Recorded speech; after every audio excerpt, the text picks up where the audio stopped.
My name is Nonaka. I'm a team leader here in Hawaii. I get to lead the #1 team in the state. And my friend Andy Warburton is team leader of the Warburton team out of California. And we had several discussions about the mutual pain points that we have when it comes to lead generation, lead conversion, and all of the things surrounding that. And we thought it'd be a good idea to start up a discussion, bring on smart people and our friends that have something to contribute to all of us to get better at that, because I think that's such a high level pain point that all of us face in our business on a daily basis. And so with that, Andy, you got anything to say as we get rolling here? Yeah, we're setting, all of us are setting huge goals for next year, surging forward, right? That's where we all want to be. I think everybody's reeling a little bit from 2024, but the intent is to go in very powerful into 25. And I know for me, Dylan, it's kind of a selfish thing doing this. I want to hear from smart guys like Jeff and smart women like Sarah and go, okay, what are you doing? And basically steal everything I possibly can. Learn whatever I can, right? There's just so much, when we go to Unlock, when we go to these conferences, there's so many smart people out there doing this. And if we can just create more of an integration between us, I know we can all learn from each other and escalate our goals. That's exactly where I'm coming from. I love it. Well, thanks, Jeff and Sarah, for joining us today. I don't know about me being the smart one. Definitely Sarah.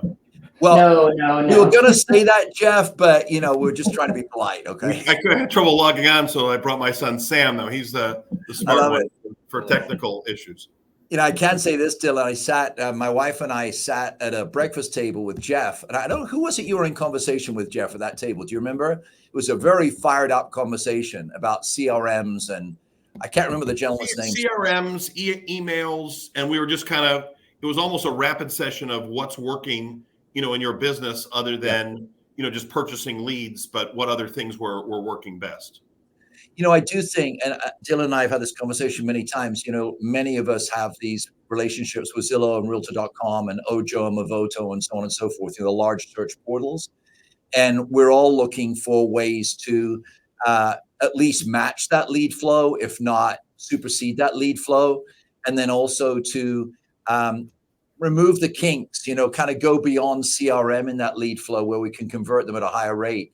And I was really drawn to your conversation. I just sat there silent, I think, the first 20 minutes, and then started a conversation with Sarah. So, Dylan, if it's okay with you, let's find out from Jeff how he got going, what got started, and what the strengths are in his business. And Dylan, let's just encourage everybody. I know we had a little bit of a glitch here with the link, but those of you who are now watching this live on YouTube, just enter the comments and we'll address your questions. Your questions are really important to us. But Jeff, tell us real quick, how'd you get started? Where are you? Let's start right there. So I've been in the real estate business now this is my 25th year. And my previous 10 years, back when I was in high school and college and about 9 years afterwards, I worked for my dad, who was in the home furnishings textile business. And it was an outreach prospecting type of an industry. I was on the road 35 weeks a year. I would see 4 to 7 people. And it was excellent training for real estate, especially on the prospecting and where do you find the next client and servicing them. So it really bled into to real estate. And for me, I was always a listing agent. So I would carry between 30 and the most I ever had was 63 listings on my own. So that was primarily what I was doing, and then built a website on the side in 2009, launched it, and then leads started to come in, and I didn't even want them as a listing agent. Yeah. But then you figure out, where you can do business with them, and kind of grew our brokerage actually out of so these. Give us context for that. What year was that you suddenly discover these internet leads that you don't want? When was that?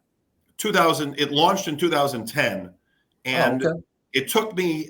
We did some things. It took some stuff in SEO where our website all of a sudden just landed, and all the subdivisions that we were trying to rank for, it started to work, and then these leads started to come in. My dad actually got involved in the business. He had retired and had some back surgeries, and Mom said, find him something to do. He said, well, I'm only going to work buyers that are over $1 million. And I'm like, back in 2011, that was what a real $1 million lead was. but the website started to generate that. Right. And then so he so let me stop you there. So we hear these stories, and what we're trying to do is get into the weeds and find out how. Did you just pay a ton of money for SEO? Did you do videos on those housing tracks? How did you draw that traffic? And another question, is what you did 14 years ago still relevant today? Because we all know SEO has changed so much. Some of the things we did were not relevant today. So one of them that happened was, Tiger Woods got into some trouble in 2010 or 11. Yeah. And I was doing some aerials in the area where his house was. And I told the photographer, I'll do it. I said, while you're there, go get a shot of his house. So I see his house, but all I see is golf course. So I tell my dad, who's an avid golfer, I said, write me a 300-word original article on Tiger Woods' golf course at his house, or 3 holes. And he's getting into the bent grass and this.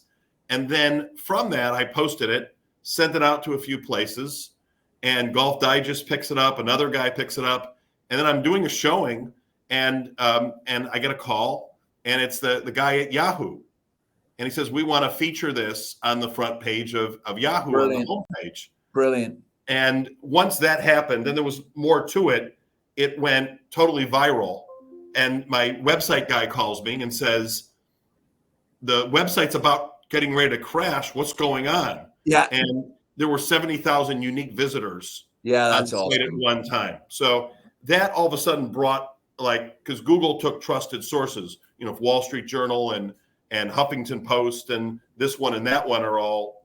So you can't do that today. You're at least like in the state of Florida, you're not.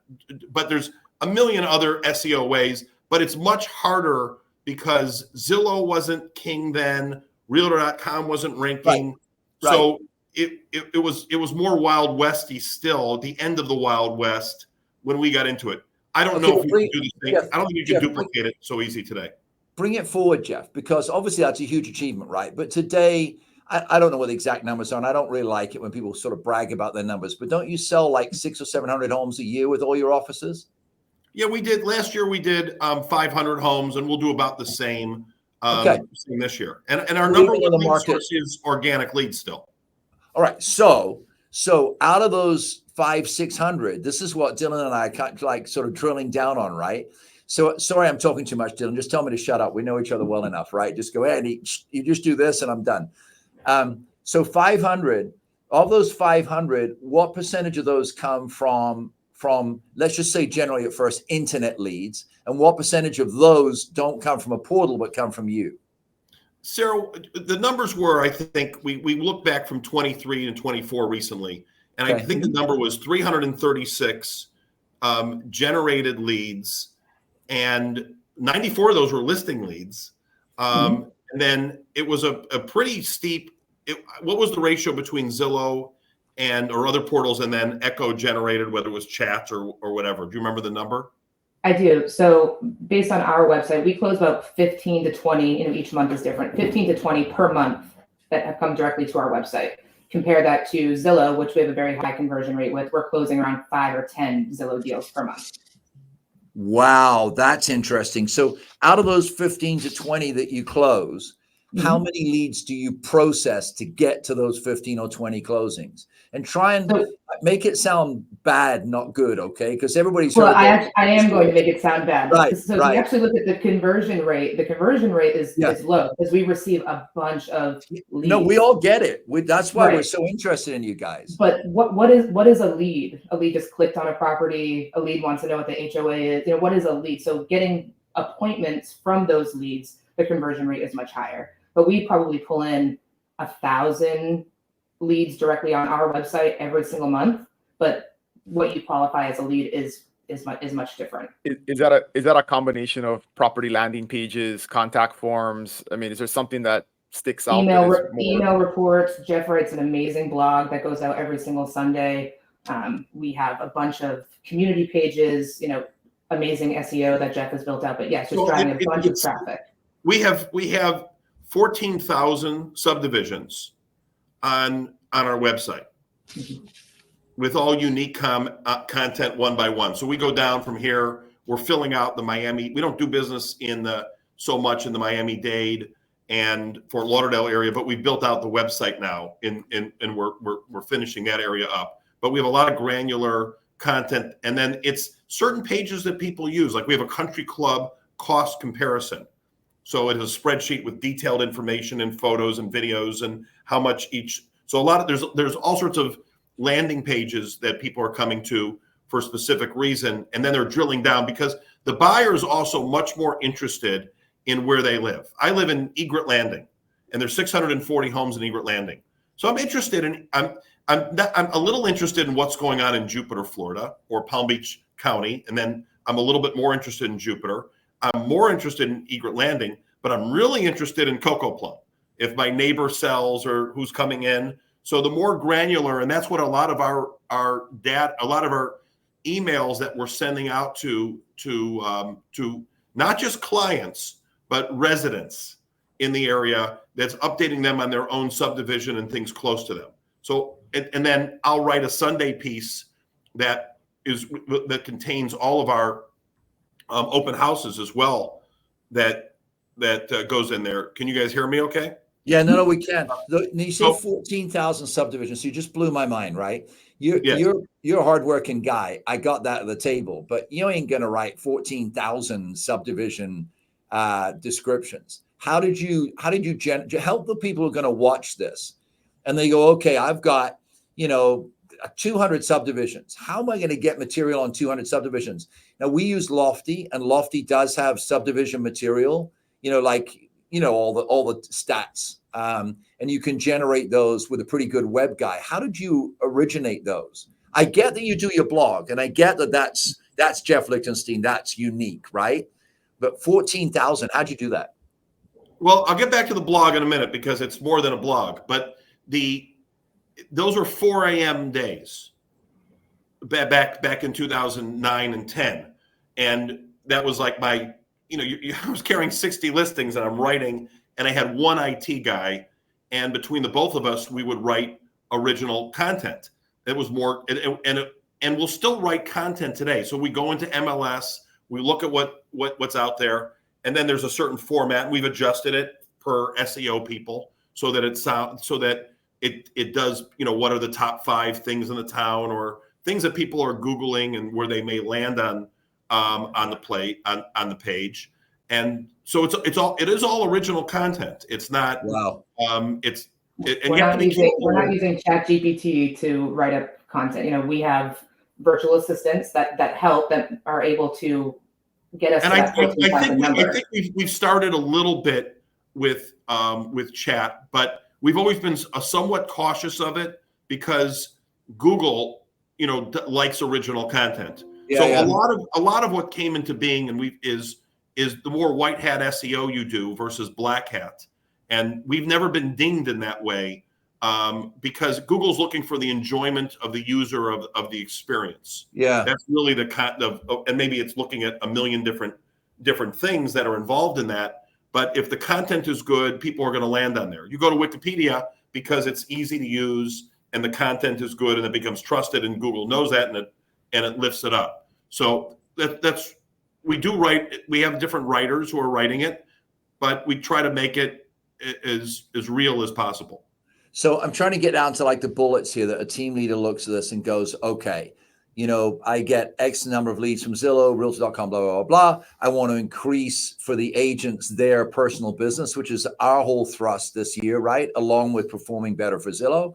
Our whole thrust is help the agents build more personal. So what are they going to get out of this? Well, the first thing that I hear is they've all got subdomains, creating local information that they write, or have writers help them do it, not use ChatGPT, because everybody's saying now use ChatGPT, create that material, post it on the website. And then do you spend a lot of money promoting that website with pay-per-click? Do you rely solely on people typing in the search engine and looking? How do you draw the traffic now?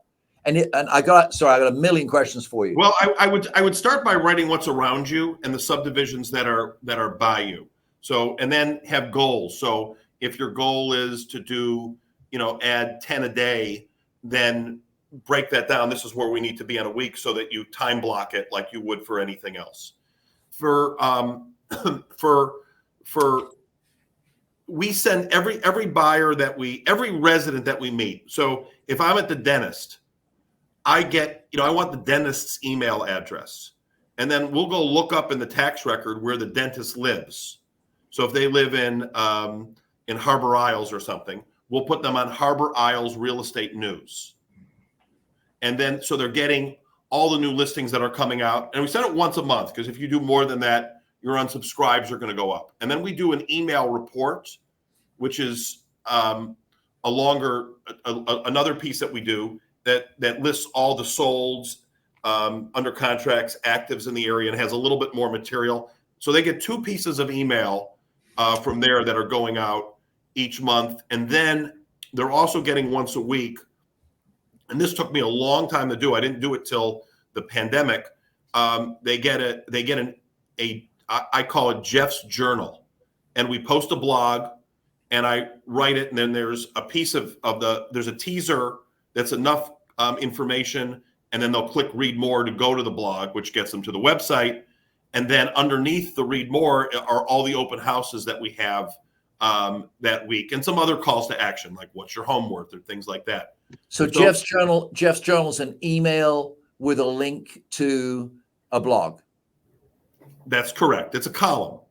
And I started writing a column during the pandemic that was, what's going on with the real estate market, and everybody's at home. So I'd instantly see them, and I never sent it to our whole list because I didn't want to hurt the list. So I started writing statistics, different things that were going on in the market. And then it kind of evolved into some, what is staging like? What's the best time to put your home on the market? Things of that nature. And then I started to introduce some characters. So here's Sam, here's Grandma Harriet, here's bizarre stories that have happened in the real estate world. Yeah, I love it. But the public likes hearing those stories because they all own a home.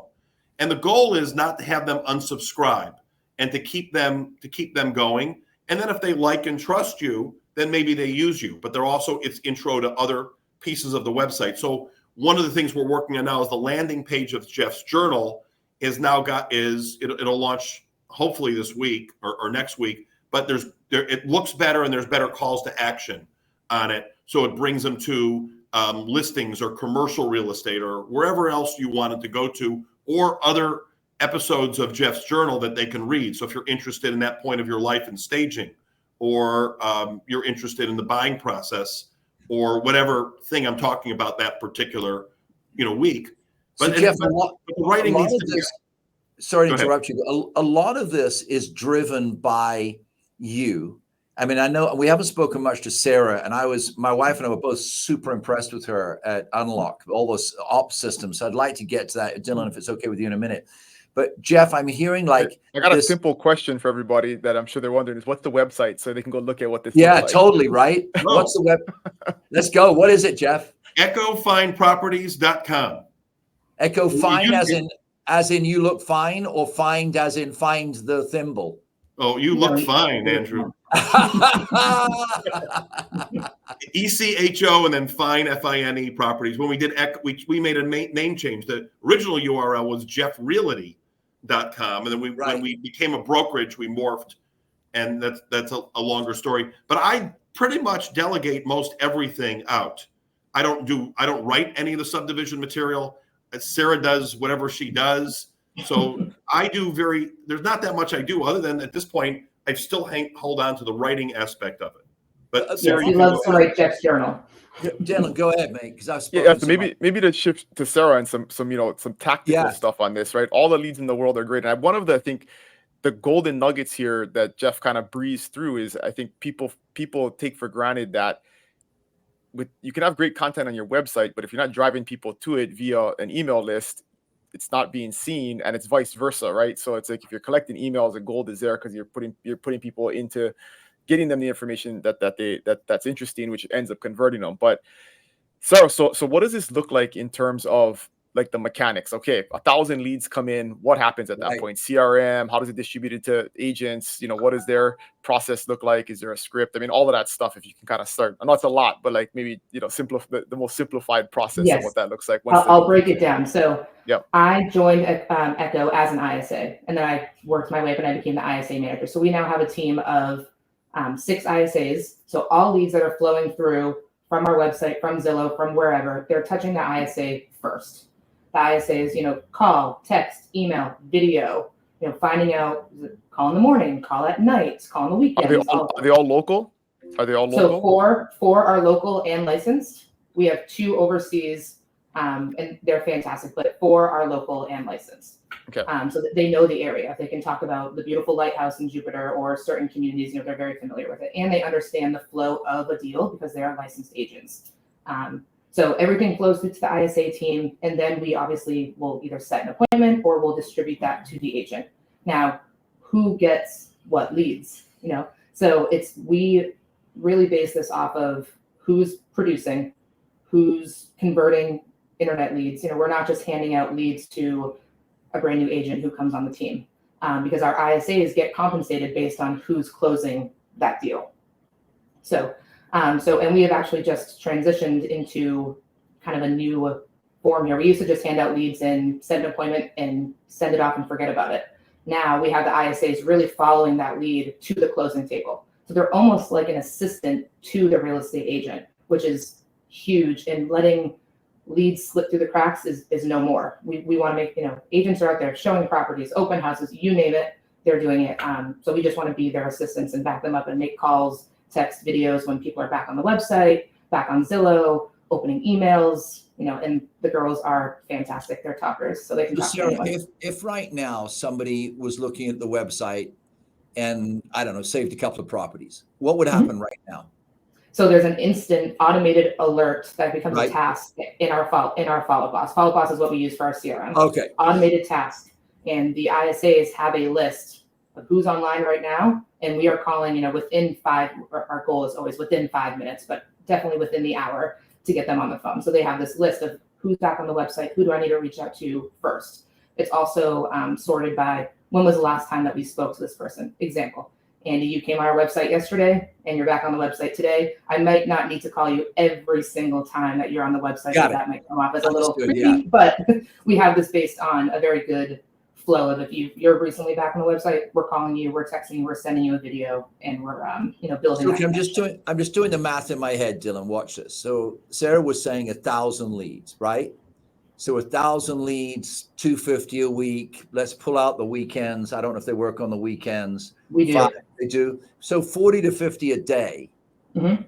6 people. Are they all full time? Those 6 people. I'm breaking down the math in my head. Yes, we are all full time, and honestly, some of the girls work overtime because they're just, the more they work, the more money they make. So we have girls answering the phone at 8 p.m. on Saturdays on their days off, or on Wednesdays on their days off. They just, if you don't mind me asking, what will an ISA make? Like if a $500,000 house closes at 2%, what will they make? So we don't do it based on percentage. We just do a flat fee. So it doesn't matter if the property is $1 million, $5 million, 500,000. It's $500 at the closing table. $500. Okay, so that's definitely motivation. We do not call our ISAs. We call them client concierge. Call them what? Client concierge. Yeah, I like that more. Yes. Dylan, in the real estate world, I call it ISA. So that's they're driving roughly 50 a day. Let's just call it 50 a day, right? And out of those 50 a day, you're converting 20 a month, which is great. That's just what's coming from our website. Never mind Zillow and incoming calls and everything else. Totally get it. Yep. So, and you're doing say 500 to 600, so 40 a month. So 50% of it is from your website. That's impressive. So, but you got a lot of filtering. Like the 1,000 leads. Can you, Dylan, just cut me off at any time? All right, I got a million questions. So a lead, because we're doing this right now, right out here. The ISAs are sitting here, and we want to get better, right? So when the calls come, what do you consider a lead? Is it somebody that you see as searching, saving, the high intent activities? You call them, you speak to them. They say, I want to speak to somebody. Is that what you classify as a lead? Correct. Yes. Because we have a lot of looky-loos that just want to know what's going on there. And those may turn into a lead, but they're not a lead at this time. They're just looking, they're just browsing. So you have 1,000 browsing connections a month. And out of those 1,000, how many of those convert into, I've got Betty on the line, please call her?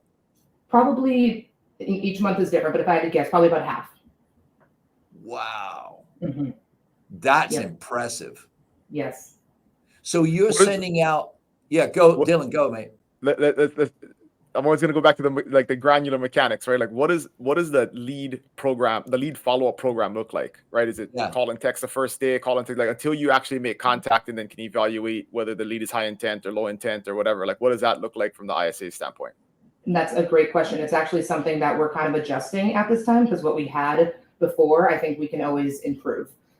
So there wasn't like a true cadence. It wasn't like day one, call, text, email, day two, call, it was really just based on the activity of the lead. So we're really heavy and hard for about 14 days, like call, text, email every single day, set up on our report, send a video. And then we're going to transition that into a pond.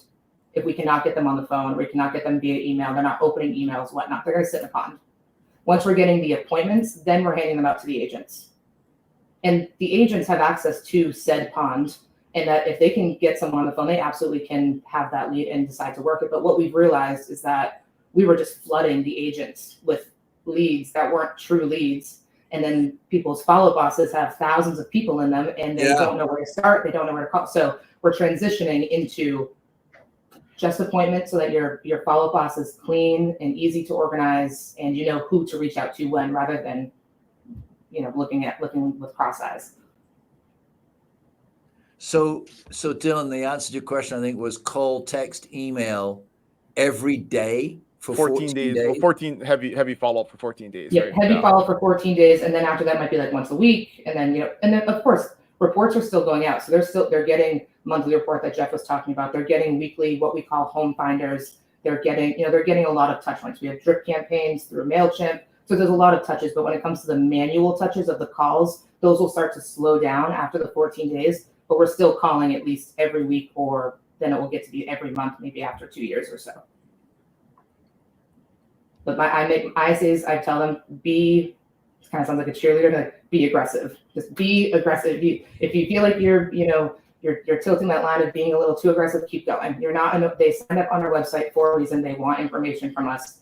Keep pushing. You walk into a Macy's, someone asks you, how can I help you? You're gonna say, I'm all set. I don't need it. But you went there for a pair of jeans. You know you're gonna buy that pair of jeans. So you just have to bring value to the table. Let them know that you have off-market properties or whatever that may be, and they're open to having a conversation with you. So I'm interested, you still go to Macy's to buy jeans? Well, I don't, but what's up with that?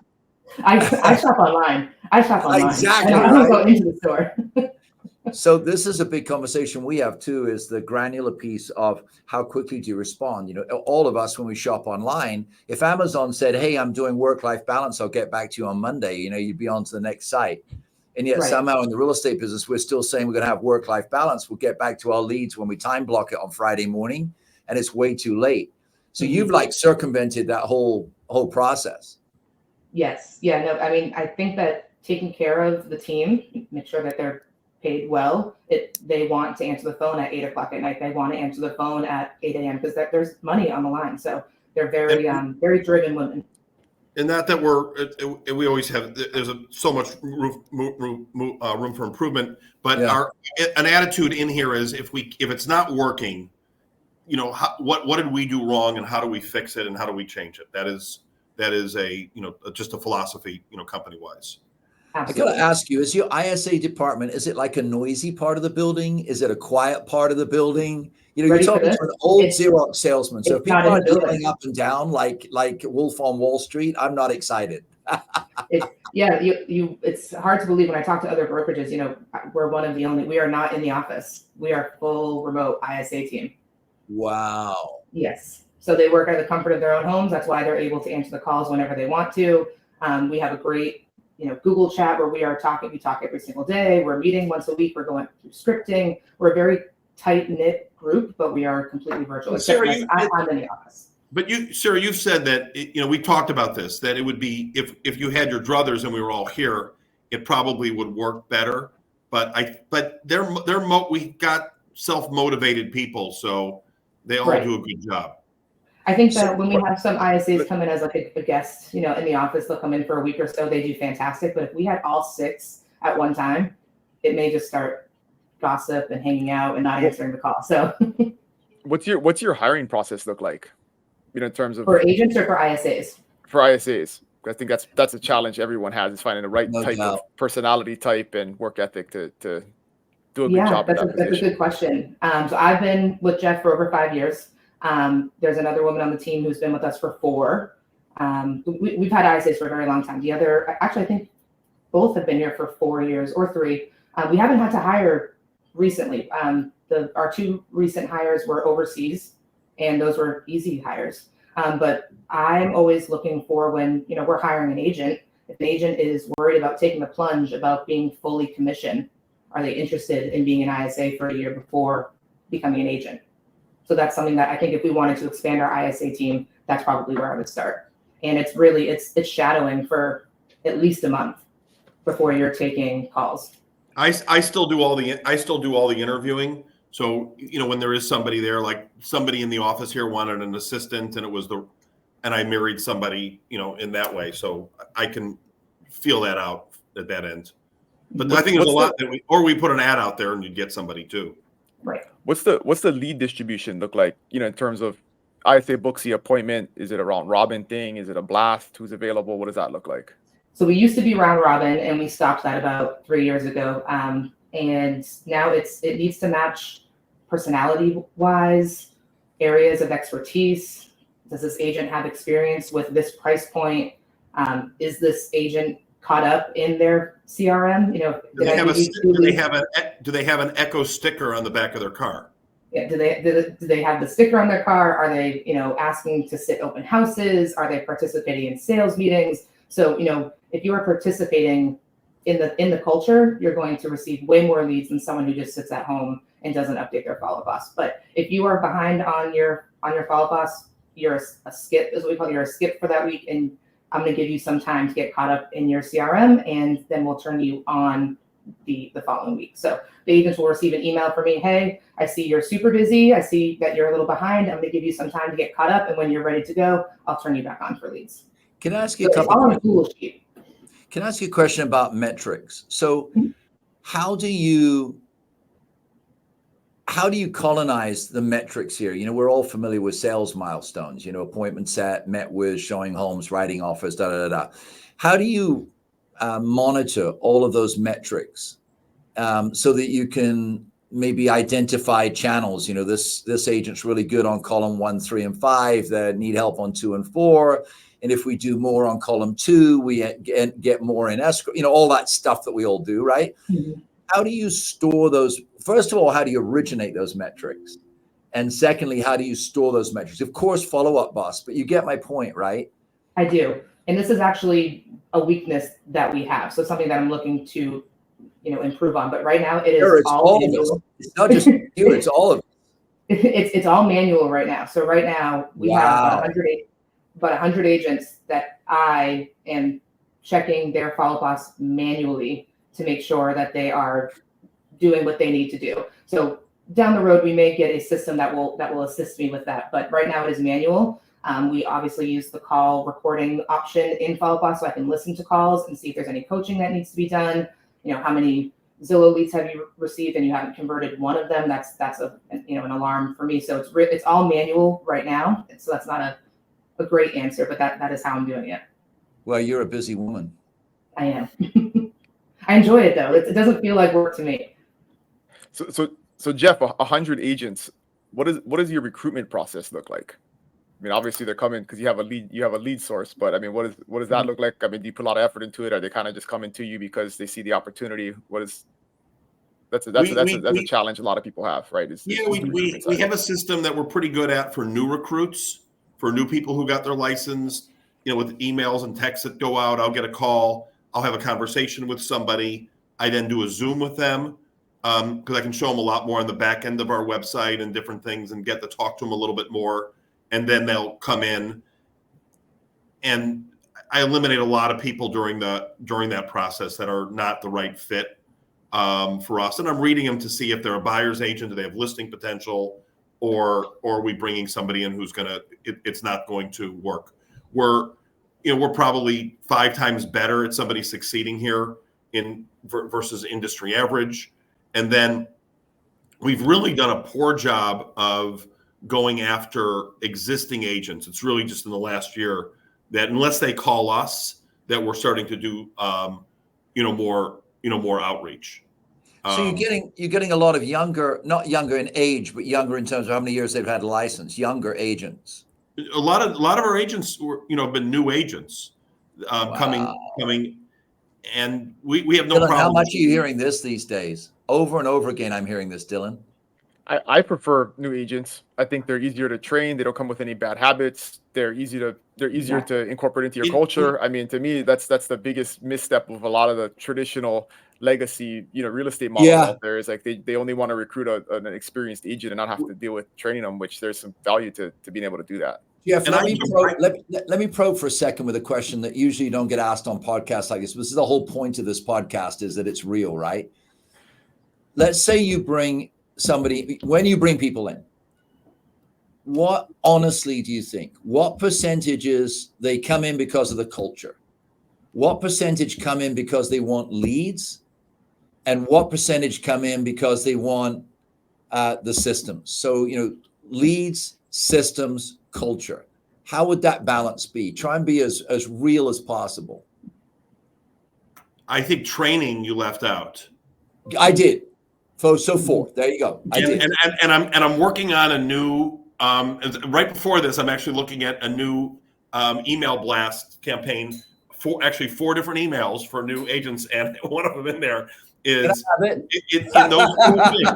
What email goes out first? The first one I think is you got your license. Now what? Is the first one, and then I think it's training, and then I think it's leads. And then I think it's culture. And actually, instead of culture, we're using the word, probably going to say Echo is dedicated or Echo gives back. And then culture then becomes a buzzword, within there. But I don't know. It's training and leads, I think, they're scared. They don't know how to go. Everybody's going after them at the same time. It's like, totally. They think like they're LeBron James and everybody's bidding on them. But they know in the back of their mind that they're negotiating on the split and all this other stuff. And they don't, they could be whoever. And at the end of the day, though, they know they need the training, and they know they need the leads to get rolling. Or afterwards, you want to get people on the rebound to remember you. And if it doesn't work out there, then they can pivot. And I can speak on that just a little. We do well with agents who maybe have been in the business 6 months at a big box brokerage, and I wasn't receiving any support. They said they had all this training when I went through and none of the so we do very well when they come in to Echo, because we have such a robust training system. I'm also available every single day for an hour, whether it's via Zoom or in person, and do office hours. So you come in and you see me and you just pick my brain, like, hey, I can't get this lead to respond. I don't know how to write up this contract. I don't know how to do this. And so having the support, I think, is huge, internally for our team, why people join. And we're looking for outreach. We're looking for outreach sellers, not retail sellers. So like you could get a great salesperson who does very well in a new home construction sale or in a retail setting or in a car lot, but can they do the outreach part of it? And there's a big difference. So you can have wonderfully talented salespeople, but they don't fit this format. So I'm looking, like if I get somebody who's got sales territory experience and they have a sales territory, that person where they have to do that outreach, they do usually really well. And then, I'm looking for what their motivation is. If they don't know how much money they want to make, or they just want to be here, and we're not the right spot for. So if I've had my license 3 months, bounced around, don't know what I'm doing, super motivated, want to make $100,000 a year to start out with, and I come to you, how long between today is Tuesday and you'll give me my first lead? So training will take up to, depending on how quickly you move, let's say about 2 weeks. So 2 weeks of training, then probably about a week of shadowing here and there, and then your first lead is you're 2 or 3 weeks out. You're getting your first lead. But they have to complete some steps. Like they have filmed me doing a listing presentation. That's like an hour-long video with little nuggets in it, and then they get quizzed on that, and then they have to go. I have to meet them at the house, and I may be I'm a little old lady from England, and I'm selling my townhouse in there. They've got to give me or I may be just a difficult guy. You know, what's the? I just want to know what the price is and what's your commission rate, and they have to come and set up an appointment, and I expect a high note. I want to see the package dropped off. I want to see a text, just a quick note to say that you received, that I sent you a little information. I want them to see that a guy's going to take their shoes off at the front door, and we go through and we do a simulation of in more of a real world type of a setting in a real world environment, so that they get through that. Do you have a platform that you plug all the new recruits into that, it's a progressive prerequisite platform? They go to stage A, B, C, or is it again manual? No, we use a system called Thinkific, and it goes chapter by chapter. It's, this is the CRM. Can you say that again? That's a new one to me. Yes. It's called Thinkific. So the word think and then IFIC. And it's chapter by chapter, each program, each system, and then it's, videos and then quiz questions afterwards. And then you need to record a video of yourself, and then there's role play. So that's what you're doing for 2 weeks straight. And then you're going to meet Jeff at a house, and then you're going to role play with me, and then we're going to do a lot of things manual. At the same time that's going on, we're getting their marketing ready. Mm-hmm. So there's 24 questions that we ask them. And then Sam over here will then take the 24 questions. He creates a bio. He interviews the agent, and then we use that. Then we do lifestyle shots. We do a movie, like a 1.5-minute movie on them. So they have all their marketing material that's ready to go. Because if you have that, it ups your odds of being successful both on the buy side and the listing side. Last question from me. I got 100 more, but we're at 45 minutes already. We never address spend on PPC to drive traffic to your site. It sounds like this is all organic, but I have a hunch there's also some money being spent on it. So I'm assuming you spend money either on SMM or SEO or PPC to drive traffic. What's your favorite of those three? I stopped doing a lot of the pay-per-click a few years ago, and we've started up again with it. So we're spending right now, I want to say 6 to 10 a month on it, but I really can't give you a measure of success on it yet. Right. With it, we know what leads are coming in, but it's taking some out. Are they calling for? They've Googled real estate and they end up with Home Depot in Jupiter instead, or they're calling for the HOA number. So we're working on that. And we have a whole series of different ads that we have, whether it's what's your home worth, or some of it's sponsored. It's going after a subdivision page like PJ National, and you Google that for PJ National Homes for Sale, and you have a sponsored ad in that particular subdivision. So I can't give you a great answer on that right now.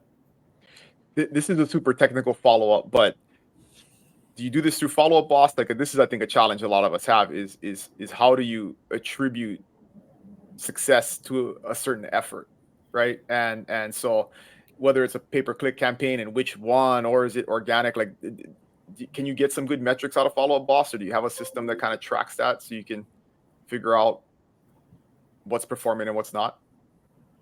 So from the follow-up boss point of view, unfortunately it's going to just tell us if it came from Google, it came from Bing, it came from a certain search. But I know that Jeff's SEO guy, I think, has better metrics that I'm unaware of. Yeah. I think that's a hard one. It's hard. It's hard. Yeah, There's so many ways. It's really hard. I wish I had that answer. No, we can see that they were on Google or Bing or Yahoo and they ended up on our page, but I don't know the keywords that they searched or what ad they clicked on. Yeah. I just love all this stuff we've heard today. So this show's called Team Growth Mastermind, right? So we're all after growth. I know you're already hugely successful. I don't say it to flatter you. It's just a fact. What's your growth strategy for 25? And how many points are you committed to adding? You're going to grow by 20%, 10%, 5%. So how much do you want to grow, and what's your chief, top 3 bullets of what that growth strategy is going to be to make that happen? Some of it's going back to some basics, and really back to where I started was I was always a listing agent, and especially with what some of the things going on with BBAs and stuff, I want to really focusing on the listing side of things. And some of it's going back to postcards, taking Jeff's journal in there and sending out it to a subdivision, but writing that article and sometimes marrying it to an agent. So we're doing some experimentation, but we sent it to one area, to one agent who has 1,800 homes, and he ended up with a $2.5 million listing, and another one for 750 that's identified. But I think that in a postcard campaign, because it's unusual, because it'll get, like in his, it'll be John's Ibis Inklings, and the inkling goes out. Now, let's say 6 times a year, people start to recognize that as a newsletter that's real, not like that. Right. So more things on the listing side of things. Our market has been flat. We probably think there'll be 5% more activity. So, it would love to be, if the number was, 20%, that would be a good number for us if we grew by that much. This is just huge for us. Dylan, you have anything more you want to ask? Hey, so last question is, you guys got anything you want to, promote, a book, training, speaking engagements, anything like that? We want to give you some time to talk about that. Jeff did write a book last year, so I'm sure he wants to promote that. So I think he's grabbing it right now. Yeah. Well, here we go. Sarah, you need to write a book. They were prepared. We didn't prepare any questions. So. Well, how making a sandwich can change your world: the amazing success of the PB&J strategy, which was a Hurricane Ian happened on the west coast of Florida about 3 hours from here last year or 2 years ago at this point. And it was where the causeway fell into the water, into the Gulf of Mexico. And about 20 of us got on a Zoom call and wanted to help. And we came up with, for a long story, of making peanut butter and jelly sandwiches, which have 450 calories each. We're well, people know what to do with them. And it started out as a little thing here. I think Sarah did. I was totally against it at first. I'm like, this sounds kind of crazy. Okay, like, come on, let's be serious. But it ended up, it started, it was so interesting. We ended up making 8 runs, delivered 25,000 meals. And that went to linesmen, newly homeless people, did a great thing. But in there, it also was interesting because people said, oh, it's this great team building. And it wasn't really, it was for the organic purpose of it. But then we also got a lot of attention with it. So we had ABC, NBC, CBS, Fox all over here filming us. We're in all the papers locally. And then we got Johnny Bench and Joe Namath did a promo for us. And then we went into the subdivisions, and they had the residents in the subdivisions got involved and made PB&J sandwiches with us. So it ended up being a whole, the story here was the business part of giving, and then how to brand it and how to go about it. So this ended up being a business book, because about halfway through it, I'm like, the business efforts out of it were so interesting, and I found it fascinating. There's an audible version that one of my clients who does voiceovers did for it and stuff. So it was just kind of a fun. Get that book up again, and where can people buy it? I assume Amazon everywhere, right? Amazon, Barnes and Noble. To the camera makes we can't see it. There you go. That's it. How making a sandwich can change your world. I love that. The amazing success of the PB&J strategy. But yeah, it's an audible, or you can buy it at a fine bookstore by you, as they say. And we got your URL out of your website, right? Can we do that again just before we wrap it up? Because you know how people always like to see that at the end of one of these podcasts. Sure. It's echofineproperties.com. Dylan, what a great start this is. Yes, absolutely. Episode 1 in the books. Thank you guys very much for your time. 2 pages of notes, guys. Me too. Yeah. Absolutely fantastic. Thank you so much. Lots more of these to come, right? Lots more of these to come. And let's connect all the people we do host here together.